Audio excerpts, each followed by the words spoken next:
প্রিয় দর্শক, দেশ এবং প্রবাসে এই মুহূর্তে যে যেখান থেকে আমাদের ইউটিউব চ্যানেলটি দেখছেন সবাইকে প্রীতি এবং শুভেচ্ছা জানিয়ে শুরু করছি আজকের প্রতিবেদন। তো দর্শক, দেখতে পাচ্ছেন যে একজন বোন বসে আছে। আজকে আমরা সে বোনটির জীবনের গল্প শুনবো। আপু, আসসালামু আলাইকুম। ওয়ালাইকুম সালাম। কী নাম আপনার? আমার নাম জেসমিন। জেসমিন। হ্যাঁ। আপু কি ভালো? হ্যাঁ ভাই, ভালো ভাই। কি করে ভালো থাকবো? আমার তো পৃথিবীতে কেউ নাই, বাবা নাই, মা নাই, আপনজন কেউ নাই, শুধু একটা ভাই আছে। ভাই যখন পাশে থাকে আমার ভাবি কটা খেতে দেয়, ভাই যখন না থাকে সারাক্ষণ ভাবি আমাকে কষ্ট করে ওই কাজ ওই কাজ অনেক কষ্ট রাখে। কিছুদিন লোকের বাসায় কাজ করলাম, গ্রামের লোক আমাকে বলছে যে আসমিন, তোমার অত সুন্দর চেহারা, তুমি 5 ওয়াক্ত নামাজ পড়ো, কোরআন শরীফ পড়ো, তুমি কেন বাসা বাসা কাজ করবো? তুমি নিজের কাজ করো। ওরা দোকান থেকে একটা সুই নিয়ে, একটা সুতার কাঠি নিয়ে বাচ্চা কাচ্চাদের জামা প্যান্ট, মেয়েদের ছেলের কামের সেলাই করি। কখনো খেতে পারি, কখনো পারি না। আমার দেশের বাড়ি হয়েছে রাজশাহী, নাটক। ফুলবাড়ি গ্রাম আমার ওখানে। আমি একটা এখন মসজিদের ইমাম সাহেব, সেই বাসা আছে।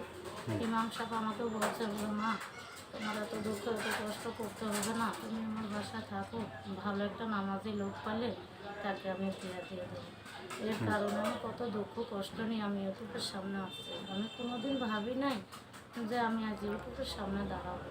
আমার মুখে মুখোশ পরা, শরীরে বোরখা পরা, আমি অনেক কষ্টর মধ্যে আসছি।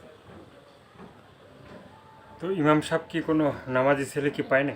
ইমাম সাহেব নামাজের ছেলে পাই নাই, মনের মতন হয় না, খালি অল্প অল্প লোক, তাদের সাথে আমি একটু করে কি, বিয়ে তো মানুষের জন্ম মৃত্যু, বিয়ে মানুষের একটাই, মানুষের 10টা না।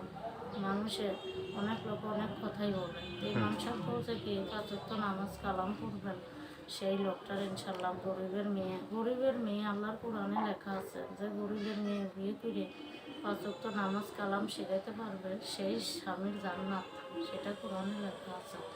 আমিও 5 ওয়াক্ত নামাজ কালাম পড়ে, সেইটা ভেবে আমাকে মসজিদের ইমাম সাহেব বলছে, মা তুমি যদি ভালো একটা নামাজি লোক পাও তাকে আমি বিয়ে দিয়ে দেবো। এই পর্যন্তই আমার কথা রইল। আমি অনেক কষ্ট, মাথার তেল দিতে পারে না। সামনে একটা বছরের ঈদ আসতেছে, আমি রোজা আছি, তারাবির নামাজ পড়ে আমি অনেক কষ্ট।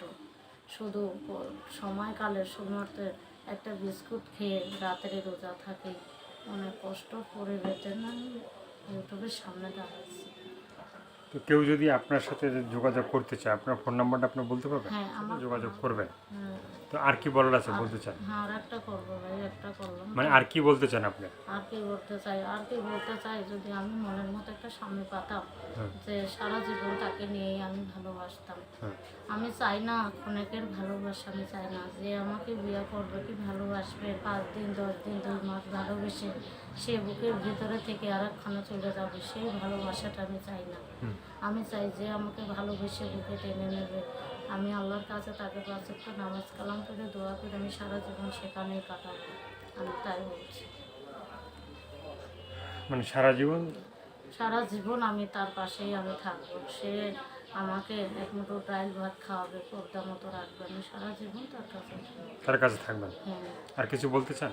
আর কিছু বলবো কী করে, আর কিছু বলতে চাই না।